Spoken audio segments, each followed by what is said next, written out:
सध्याच्या rooftop solar ग्राहकांची 12 वाजवायची व्यवस्था करता करता कमी वीज वापर असणाऱ्या ग्राहकांसाठी मात्र प्रधानमंत्री सूर्यघर योजना या केंद्र सरकारच्या महत्त्वाकांक्षी योजनेला गती देण्यासाठी राज्य सरकारनेही आपला अनुदानाचा हिस्सा उचलला आणि केंद्र सरकारच्या अनुदानाबरोबरच आता राज्य शासनाचाही अनुदान मिळणार।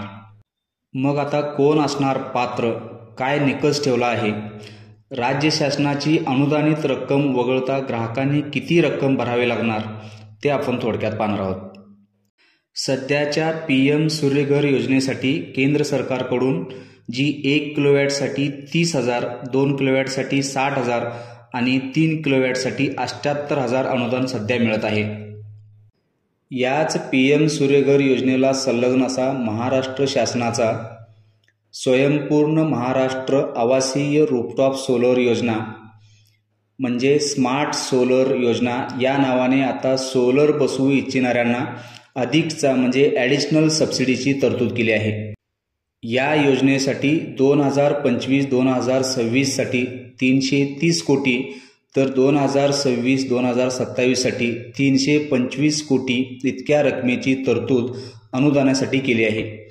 ही संपूर्ण योजना राबवण्याचे कार्य MSEDCL दिले असून यामध्ये अनुदानाची रक्कम ही अनुक्रमे सर्वसाधारण म्हणजे ओपन कॅटेगरीसाठी 20%, अनुसूचित जाती जमातीसाठी 30% तर दारिद्र्य रेषाखालील ग्राहकांना 35% केंद्र शासनाव्यतिरिक्त अधिकचा अनुदान मिळणार।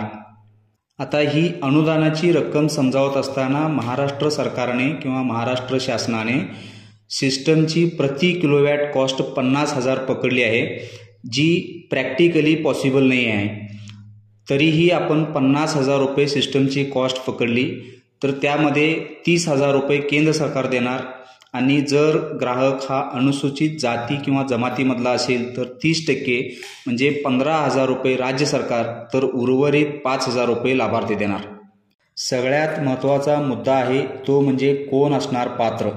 आता निकष ठरवत असताना मात्र असे ग्राहक दुर्बीण घेऊनच शोधावे लागणार असे निकष ठेवले आहेत।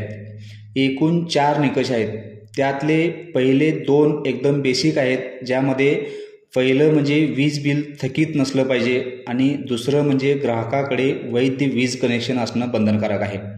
आता राहिलेले 2 निकष आहेत ते म्हणजे ज्या ग्राहकांना हा लाभ घ्यायचा आहे ते ग्राहक या अगोदर कोणत्याही प्रकारच्या अनुदानाचा लाभ घेतलेला नसला पाहिजे आणि चौथा म्हणजे सगळ्यात महत्त्वाचा तो म्हणजे त्या ग्राहकाचे वीज वापर एप्रिल 2024 ते मार्च 2025 या दरम्यान कोणत्याही महिन्यात 100 युनिटपेक्षा जास्त नसला पाहिजे।